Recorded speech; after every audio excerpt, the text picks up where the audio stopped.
Good morning students. आज का अपना टॉपिक है डेविसन जर्मर का प्रयोग। सबसे पहले अपन बात करते हैं कि डेविसन जर्मर का जो प्रयोग है वो किस उद्देश्य के लिए किया गया है। यहाँ पे जो डेविसन जर्मर का प्रयोग है वो द्रव्य तरंगों को सत्यापित करने के लिए किया गया है। ठीक है, इस डेविसन जर्मर के प्रयोग के अंदर जो उपकरण है उस उपकरण के मुख्यतः 3 भाग हैं। कौन कौन से हैं? पहला है इलेक्ट्रॉन गन। ये अपन को ये जो वाला पार्ट दिख रहा है इसको बोलते हैं अपन इलेक्ट्रॉन गन। इसके अंदर ये टंगस्टन का फिलामेंट होता है जिसको अपन इस बैटरी के नेगेटिव से कनेक्ट करते हैं। ठीक है, यहाँ पे ये बेलनाकार नली है, इस बेलनाकार नली को अपन बैटरी के धनायन से कनेक्ट करते हैं। यहाँ पे अपन इस बैटरी के धनायन के लिए उच्च विभव उपयोग में लेते हैं। होता क्या है कि यहाँ से इलेक्ट्रॉन उत्सर्जित होता है, इस फिलामेंट से, इस तंतु से अपन इलेक्ट्रॉन को उत्सर्जित करते हैं और ये उत्सर्जित इलेक्ट्रॉन इस धनायन से क्या होता है, त्वरित रूप से आकर्षित होता है, जिससे यहाँ पे इसको उच्च वेग प्रदान होता है और उच्च वेग के साथ ये इस नली से बाहर गति करता है और ये एक सीध में गति करता है। ठीक है, जिसको अपन इलेक्ट्रॉन पुंज भी बोलते हैं। इसका जो दूसरा भाग है जिसको अपन बोलते हैं निकिल क्रिस्टल। ठीक है, ये एक निकिल क्रिस्टल है। इन निकिल क्रिस्टल के परमाणुओं के बीच की जो दूरी है वो लगभग 0.91 एंगस्ट्रॉम होती है। ठीक है, इस निकिल क्रिस्टल को अपन इधर उधर घुमा सकते हैं। इसका मीन्स इसको अपन क्या करेंगे, घुमाने के लिए अपन ने उपकरण संयोजित कर रखा है। इसकी सहायता से अपन इस निकिल क्रिस्टल को रीएडजस्ट कर सकते हैं। ठीक है, इसका अगला जो पार्ट होता है वो होता है डिटेक्टर। एक आयनन कक्ष होता है जो विवर्तित इलेक्ट्रॉन पुंज को संसूचित करने का काम करता है। जो एक वृत्ताकार अपने पास ये पैमाना दे रखा है, इस वृत्ताकार पैमाने पर इधर उधर गति कर सकता है। ठीक है, इस डिटेक्टर के साथ साथ यहाँ पे इस डिटेक्टर से एक धारामापी संयोजित करते हैं जिसको अपन भू संपर्कित कर देते हैं। ठीक है, अब इसकी बात करें अपन, इसकी कार्य प्रणाली की बात करें तो इसमें होता क्या है। सबसे पहले अपन क्या करते हैं कि ये जो इलेक्ट्रॉन गन है, इस इलेक्ट्रॉन गन से इलेक्ट्रॉन को उत्सर्जित करवाते हैं। ये इलेक्ट्रॉन यहाँ से पुंज के रूप में बाहर निकलता है जिसको अपन इस निकल क्रिस्टल पर आपतित करते हैं। ठीक है, निकल क्रिस्टल पर जैसे ही इस इलेक्ट्रॉन को आपतित करते हैं, इलेक्ट्रॉन यहाँ से क्या होता है, प्रकीर्णित होता है और इसका जो प्रकीर्णन है वो भिन्न भिन्न दिशाओं में होता है। जैसे जैसे अपन यहाँ प्रकीर्णन कोण चेंज करते हैं, यहाँ पे इस इलेक्ट्रॉन जो विवर्तित इलेक्ट्रॉन पुंज है, जो प्रकीर्णित इलेक्ट्रॉन पुंज है, उसकी तीव्रता भी क्या होती है, परिवर्तित होती है। उसी को अपन को यहाँ पर संसूचित करना है। ठीक है, इसके लिए अपन क्या करते हैं कि इसको भिन्न भिन्न कोणों पर आपतित करते हैं। भिन्न भिन्न कोणों पर जब आपतित करते हैं तो इलेक्ट्रॉन पुंज की तीव्रता भी अपन को भिन्न भिन्न प्राप्त होती है। ठीक है, अब चलो उसकी बात बाद में करते हैं। पहले बात करते हैं अपन कि इसका डिटेक्शन होता कैसे है। ठीक है, तो यहाँ से जैसे इलेक्ट्रॉन पुंज इसके ऊपर आपतित हुआ, यहाँ से ये इलेक्ट्रॉन पुंज विवर्तित होता है। ठीक है, विवर्तित होते हुए अपन इस आयनन कक्ष को इधर उधर घुमाते हैं। इधर उधर जैसे ही घुमाएंगे तो जिस रास्ते से ये विवर्तित इलेक्ट्रॉन पुंज आता है वो जैसे ही आयनन कक्ष पे आता है, आयनन कक्ष से जुड़े हुए धारामापी के अंदर विक्षेप आता है। ठीक है, तो जैसे ही विक्षेप आता है अपन उसको नोट कर लेते हैं। ठीक है, और जिस एंगल पे होता है इस एंगल को बोलते हैं अपन प्रकीर्णन कोण। तो यहाँ पे अपन ने प्रकीर्णन कोण अल्फा ले रखा है। ठीक है, अब अपन क्या करते हैं कि जैसे जैसे प्रकीर्णन कोण चेंज करते हैं, प्रकीर्णन कोण चेंज करने के लिए अपन क्या करते हैं, यहाँ पे जो निकिल क्रिस्टल होता है इस निकिल क्रिस्टल को रीएडजस्ट करते हैं और रीएडजस्ट करने से यहाँ पे अपन प्रकीर्णन कोण को चेंज कर सकते हैं। ठीक है, तो यहाँ अपन क्या देखते हैं कि जैसे जैसे प्रकीर्णन कोण में अपन वृद्धि करते हैं तो यहाँ जो विवर्तित इलेक्ट्रॉन पुंज है उसकी तीव्रता भी क्या होती है, परिवर्तित होती है और लगभग 50 डिग्री प्रकीर्णन कोण पर, अल्फा बराबर जब 50 डिग्री होता है उस पर इस तीव्रता का मान अपन को अधिकतम प्राप्त होता है। ठीक है, तो अपन को यहाँ पे जो विवर्तित इलेक्ट्रॉन पुंज है उसकी तीव्रता अधिकतम अपन को कहाँ प्राप्त होती है, 50 डिग्री पर। ठीक है, तो यहाँ पे अपन को जब दिख रहा है कि यहाँ अल्फा बराबर अपन को 50 डिग्री है। ठीक है, ये अल्फा यहाँ पे प्रकीर्णन कोण है। ठीक है, जो किस किसके बीच में है, आपतित किरण पुंज और अपने पास विवर्तित इलेक्ट्रॉन पुंज, इन दोनों के मध्य जो कोण होता है उसको अपन बोलते हैं प्रकीर्णन कोण। ठीक है, ऐसे जैसे अपने पास यहाँ पे अपन ने थीटा ले रखा है, ये थीटा जो होता है वो आपतित इलेक्ट्रॉन पुंज और निकिल क्रिस्टल की सतह के मध्य होता है। ठीक है, जिसको अपन ने यहाँ पे थीटा से डिनोट कर रखा है। यहाँ पे अगर अपन को थीटा को फाइंड आउट करना है तो थीटा को अपन फाइंड आउट करने के लिए अपन को यहाँ theta plus alpha plus theta equal to 180 degree, क्योंकि एक सरल रेखीय कोण है। ठीक है, तो यहाँ पे अपन को अल्फा 50 डिग्री प्लस यहाँ पे 2 थीटा इक्वल टू 180 डिग्री, यहाँ पे 2 theta equal to 180 minus 50 equal to 130, तो यहाँ पे थीटा इक्वल टू अपन को 130/2 इक्वल टू 65 डिग्री प्राप्त होता है।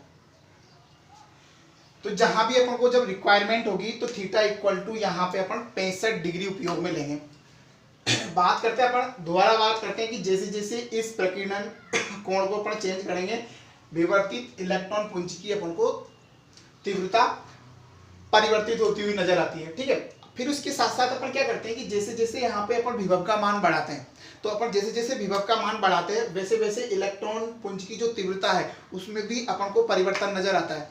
तो अपन जैसे जैसे 44 डिग्री 48 वोल्ट 48 वोल्ट अलग अलग विभिन्न विभवांतरों पर अपन देखते हैं, तो अपन को यहाँ पे 54 वोल्ट 54 वोल्ट पर यहाँ पर अपन को 54 वोल्ट और 50 डिग्री के जो प्रकीर्णन कोण है इस पर इसकी तीव्रता अपन को कैसी मिलती है, अधिकतम प्राप्त होती है। ठीक है, तो यहाँ अपन विभिन्न विभवांतरों पे देखेंगे तो भिन्न विभवांतरों पर अपन को तीव्रता भिन्न नजर आती है। यहाँ पर अपन ने जैसे 54 वोल्ट पे देखा तो 54 वोल्ट पर अपन को यहाँ इसकी तीव्रता अधिकतम प्राप्त होती है। तो अपन यहाँ पे प्रकीर्णन कोण और यहाँ पे जो अपन ने विभवांतर आरोपित किया है इन दोनों को अपन नोट कर लेते हैं। ठीक है, इसी से अगर अपन तरंग धैर्य की वैल्यू निकाले, क्योंकि अपन को इसमें जो प्रूव करना है, अपन को सत्यापित करना है वो द्रव्य तरंगों को करना है, तो अपन को यहाँ से अपन ये फाइंड आउट करेंगे कि जो इलेक्ट्रॉन पुंज है इससे जो तरंगे अपन को मिलेगी उन तरंगों की तरंग धैर्य कितनी होगी। इसके लिए अपन ने साइड में एक है ना निकिल क्रिस्टल का एक जालक बना रखा है जिसमें अपन ने पॉइंट टू पॉइंट दिखा रखे हैं। ये पॉइंट टू पॉइंट जो है वो निकिल क्रिस्टल के परमाणु है। इन परमाणुओं के बीच की जो डिस्टेंस है वो अपने पास कितनी मान रखी है अपन ने, स्मॉल डी, जिसकी वैल्यू अपन ने पहले भी बात की थी कि 0.91 एंगस्ट्रॉन है। ठीक है, यहाँ पे ये आपतित इलेक्ट्रॉन पुंज है, आपतित इलेक्ट्रॉन पुंज। ये आपतित इलेक्ट्रॉन पुंज जैसे निकिल क्रिस्टल पर आपतित होता है तो यहां से निकिल क्रिस्टल टकराकर ये क्या होता है, विवर्तित होता है। इसके लिए अपन को क्या है, विवर्तन के कुछ नियम होते हैं। विवर्तन का नियम ये होता है कि अगर किसी द्वारक से जब भी कोई तरंगे विवर्तित होती है तो विवर्तित होने के लिए उस द्वारक का आकार उस तरंग धैर्य की कोटि का होना चाहिए। उसी नियम का अपन यहाँ उपयोग करके इसको सत्यापित करते हैं। ठीक है, इसके लिए क्या है, ये इलेक्ट्रॉन पुंज जैसे इसके ऊपर आपतित होता है, आपतित होकर यहां से ये इलेक्ट्रॉन पुंज विवर्तित होता है। ये अपने पास विवर्तित इलेक्ट्रॉन पुंज है। ठीक है, अब विवर्तित इलेक्ट्रॉन पुंज, आपतित इलेक्ट्रॉन पुंज, यहां पे अपन देखते हैं कि ये निकिल क्रिस्टल है और आपतित इलेक्ट्रॉन पुंज और निकिल क्रिस्टल की जो सतह है उनके मध्य जो अपन ने कोण लिया है वो लिया है थीटा, और इस थीटा के आधार पर अपन ये आपतित इलेक्ट्रॉनों के मध्य जो पथांतर है उस पथांतर को नोट करते हैं। ठीक है, और ये पथांतर अपन को लगभग मिलता है 2d sin थीटा के इक्वल, d sin थीटा के इक्वल, जहां पे ये दो परमाणुओं के मध्य की दूरी स्मॉल d, यहाँ पे ये एंगल इसका थीटा। ठीक है, यहाँ ये थीटा है, इसको अगर अपन एक ट्राइंगल ले तो इसके सामने वाली ये जो है ये अपन ने यहाँ से इसके इस वाली भुजा पर एक लंब खींचा हुआ है, तो यहाँ पे ये लंब का काम करता है। ये कर्ण, लंब और कर्ण में साइन का संबंध, यहाँ से इस तरह से ये वाली जो ये भुजा है अपन को d sin थीटा मिलती है। अब इसमें एक ब्रेक का नियम आता है और ब्रेक का नियम ये कहता है कि अगर विवर्तन हो रहा है, विवर्तन का अगर अपन को उच्चिष्ट, विवर्तन प्रतिरूप का अगर अपन को उच्चिष्ट प्राप्त करना है तो उच्चिष्ट प्राप्त करने के लिए अपन को एक कंडीशन होती है जो होती है 2d sin theta equal to n lambda, means तरंग धैर्य का पूर्ण गुणज होना चाहिए। 2d जो sin थीटा है वो उसकी तरंग धैर्य का क्या होना चाहिए, पूर्ण गुणज होना चाहिए। अगर अपन को प्रथम उच्चिष्ट प्राप्त करना है, मीन्स अधिकतम तीव्रता प्राप्त करनी है, फर्स्ट वाली अपन को अधिकतम तीव्रता प्राप्त करनी है, तो यहाँ n इक्वल टू अपन क्या लेंगे 1। ठीक है, n बराबर अपन 1 का उपयोग करेंगे तो यहाँ पे अपन को लैम्डा इक्वल टू 2 की जगह 2, d अपने पास 0.91 एंगस्ट्रॉन है और यहाँ पे थीटा इक्वल टू अपन ने 65 डिग्री नोट किया था।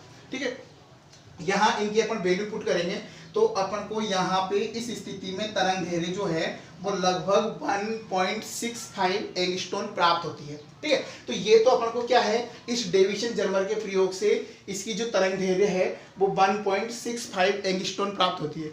इसी तरंग दैर्घ्य को अगर अपन पास जो फॉर्मूला होता है, जो अपन ने उसकी बात पहले भी की थी कि अगर अपन को द्रव्य तरंगें हैं तो द्रव्य तरंगों का फॉर्मूला अपने पास इलेक्ट्रॉन के लिए वो आया था 1.72 अपॉन √v एंगस्ट्रॉम। ठीक है, ये फॉर्मूला अपन ने पहले निकाला था जब अपन ने द्रव्य तरंगे इलेक्ट्रॉन के लिए द्रव्य तरंगे निकाली थी। ठीक है, तो यहाँ पे b जो था वो विभव था, विभवांतर था। ठीक है, तो अपन यहाँ लैम्डा इक्वल टू 12.72 अपॉन अपन ने यहाँ पे 54 वोल्ट के लिए निकाला था। अगर अपन ये वैल्यू इसमें पुट करते हैं 54 वोल्ट, तो अपन जब इसको कैलकुलेट करेंगे तो इसकी वैल्यू अपने पास लगभग 1.67 एंगस्ट्रॉम के समथिंग आती है। ठीक है, तो ये वाली जो वैल्यू अपन को लैम्डा इक्वल टू 1.65 एंगस्ट्रॉम मिली है, ये तो अपन को प्रयोगों से, और ये अगर अपन इसको कैलकुलेशन करें तो यहाँ से अपन को लैम्डा इक्वल टू 1.67 प्राप्त होती है। दोनों वैल्यू लगभग सेम है। ठीक है, लगभग समान है। इस आधार पर अपन ये कहते हैं कि डेविएशन जर्मर का जो प्रयोग है वो द्रव्य तरंगों को सत्यापित करता है।